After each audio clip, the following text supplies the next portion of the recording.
Hello po, magandang hapon. Nandito po tayo sa farm. Ayan po, oh, nakita niyo po itong mangga.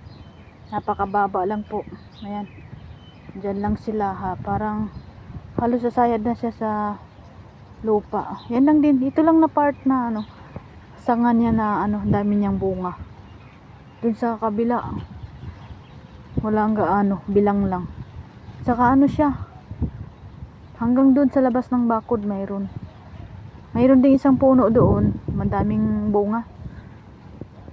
Hindi ko siya maano video. Dito po tayo sa farm po to ng mga prutas. Saka ito po pangbansang prutas na nila dito.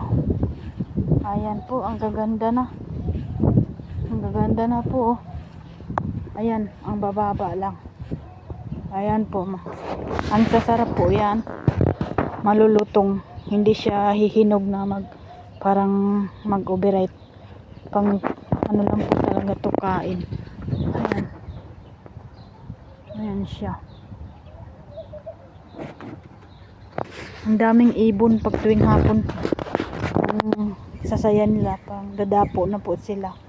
Ayan po, ito naman yung mga mahahaba na puno. Ayan, gaganda. Ayan po siya. Hanggang labas po ito. Hanggang labas po to doon. Napakadami po. Paikot po to siya dito ng compound. Halos mga dates po. Ayan. Ang ganda. May ibon po nga lipad-lipad na itim na ibon. Anong ibon kaya ito? Ayan po. Tsaka ang sarap ng hangin.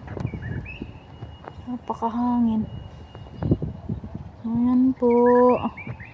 Thank you for watching. Update ko lang kayo sa date. Sa sunod po, pag hinog na. Ayan, bagong update naman po. Thank you for watching.